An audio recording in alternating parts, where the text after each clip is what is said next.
nunca te deja relajarte, ¿no? Porque digamos que a nivel de guión, él está constantemente enfrentando pruebas. Y como podemos ver más adelante, quizá, ya que has mencionado el cine de Mel Gibson en general, eh, los protagonistas en el cine de Mel Gibson, en líneas generales, los somete a pruebas constantes. Y creo que es una... Lo que sí que vi hace menos es Apocalipto, por ejemplo. Sí, Es otra peli de Mel Gibson, más alejada del contexto quizá de tener un protagonista cristiano directamente de Cristo. sí. Pero es una peli que, en mi opinión, también transmite un sentimiento de fe o de esperanza muy, muy fuerte, constantemente. Precisamente porque, de nuevo, tampoco quiero hacer hoy spoilers de Apocalipto, pero en Apocalipto también está sometido a pruebas constantemente, ya sean de supervivencia, de guerra, de conflicto. Y en la propia peli, eso es que no te deja tranquilo. Quizá, y esto es algo que se le suele criticar a Gibson muchas veces por la cuestión de ser un poco gore, ¿no? Un poco de Sí, enganchar. sí, Yo sí, sí, recuerdo sí. que la vi con mi novia y la sangre le impresionaba un poquito. Sí, sí, bueno, Pero se recrea. sí, sí. Tiene un estilo propio, ¿no? A la hora de... Claro, quiere impactarte. Sí, Quiere que veas lo descarnado del hecho. sí. Mm. Pero bueno, volviendo a eso, a la peli, al ritmo me parece bueno. Es una peli que no sé cuánto dura, pero debe estar sobre las 2 horas un poco más. Sí, 2 horas Y y cuarto aproximadamente, por ahí más o menos. sí, no es muy larga, pero tampoco es en absoluto corta. Y, No, no, no. y la verdad que no se hace larga. No te la ves del tirón sin, no te das cuenta.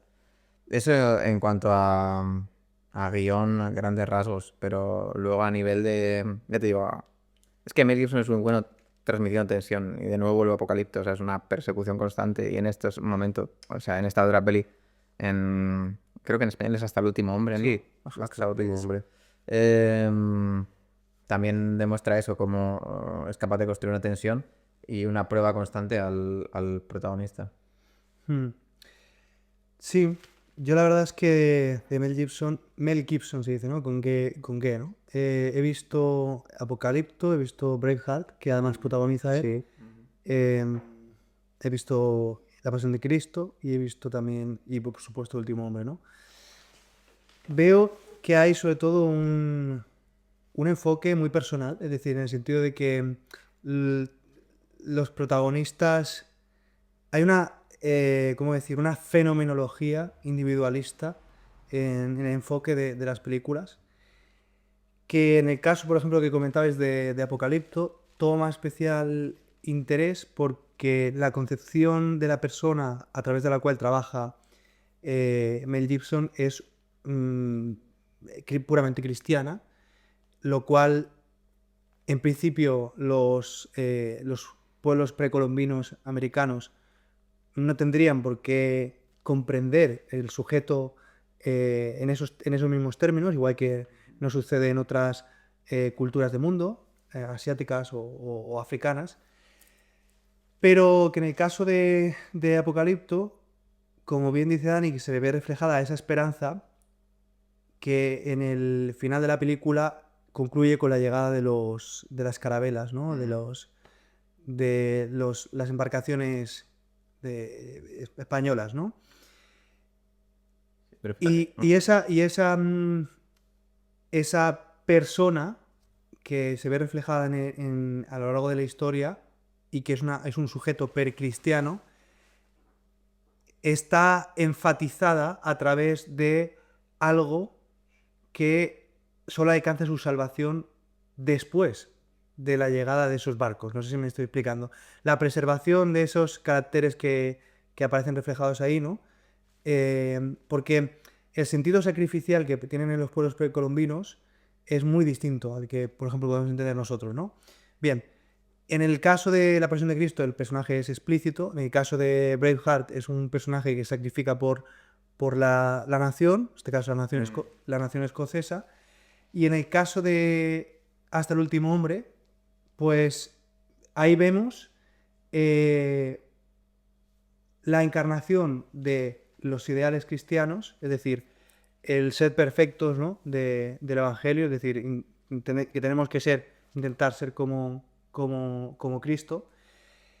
Pero lo más sorprendente, porque es una película que yo si no me llegáis a decir que es un caso real y que si no llego o si no llega a ser explícito al inicio de la película que se trata de un caso real, no hubiese conectado con ella. Es decir, me hubiese parecido tan fantástico, tan absolutamente irreal. De hecho, es tan absolutamente real el caso que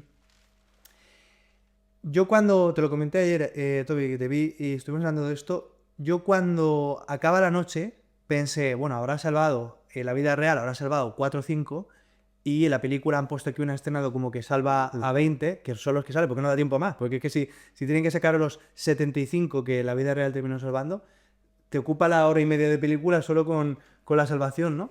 Y cuando acaba la película y te dice que este hombre salvó a 75 soldados, 2 de los cuales eran japoneses, yo me emocioné. O sea, es que es una película que para mí merece un notable alto, o incluso, bueno, quizás estoy siendo demasiado agrio y merecería un sobresaliente en cómo plasma algo que es insólito. ¿Cómo puede haber gente como Desmond 2? Se llama. Desmond 2. Es bastante difícil de creer y creo que es un tema que tenemos que hablar aquí, ¿no? Y es si en este escenario postmoderno en el cual se sobreentiende dentro de todas las lecturas que se hacen de crítica cultural, etcétera, que el poder es la única fuerza motriz de la humanidad, si el amor juega parte, ¿no?, de esa ecuación, ¿no? Si el amor es una fuerza motriz de la humanidad real, o si debemos de aceptar la lectura postmoderna nietzscheana, ¿no?, de que solo existe el poder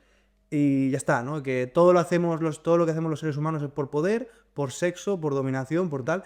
Bueno, pues que hayan existido casos constatados, ¿no?, como este, son desde luego una prueba fehaciente de que no todo se reduce al poder, y la plasmación de esta historia por parte de Mel Gibson me parece, como digo, Claro, un momento, a nivel de guión, que no lo has añadido, él salva a gente porque él es cristiano, creo que es adventista, y él se opone, o sea, que quiere alistar en el ejército para ayudar a su país y se opone a portar un arma, a portar un fusil. Entonces se alista como médico porque también le interesaba para estudiar y por eso salva a 70, no es que tuviera otro rol, es que su rol era de médico en ese aspecto, pero iba sin armas. Y bueno, no, lo que por cerrar el capítulo de Apocalipto quería añadir una cosa. Creo que Mel Gibson en lo que es fundamentalmente bueno es en transmitir esa sensación de prueba de fe del protagonista al espectador. Creo que debe haber sido una constante en su vida, porque él es católico en un mundo en el cual y en una industria en la cual, pues, digamos que no es lo que probablemente sea más aceptado dentro de Hollywood y tal, y probablemente se haya visto un poco en esa tesitura constantemente. Creo que Apocalipto en concreto hace el enlace entre esa América prehispánica y el mundo cristiano. Precisamente Mel Gibson lo que decide hacer es decir, oye, no, mira, es que va a ser toda no sé en qué, en el idioma maya, no sé cómo, no sé si es náhuatl o no sé en qué está grabado. Sí. Y está toda la película grabada en el idioma de los nativos americanos. Y creo que eso te hace conectar y te hace realmente sentirte dentro de la selva, ¿no? En ese sentido en ese mundo voy a decirlo, de sacrificios humanos, de cazadores de cabezas, de jaguares, en plan, y de otro tipo de amenazas que precisamente persiguen al protagonista de Apocalipto. Y volviendo a Hacksaw Ridge, el momento es completamente distinto, obviamente, la Segunda Guerra Mundial, Okinawa, creo que sí, de hecho, ¿no? Y bueno, la forma en la que ahora podemos hablar un poco del desarrollo de la película, ¿no? Como al principio no tiene muy claro es alistarse, su padre es veterano en la Primera Guerra Mundial y está hasta al culo de la guerra y de whisky. Sí. Y obviamente pues no quiere que ninguno de sus hijos se aliste.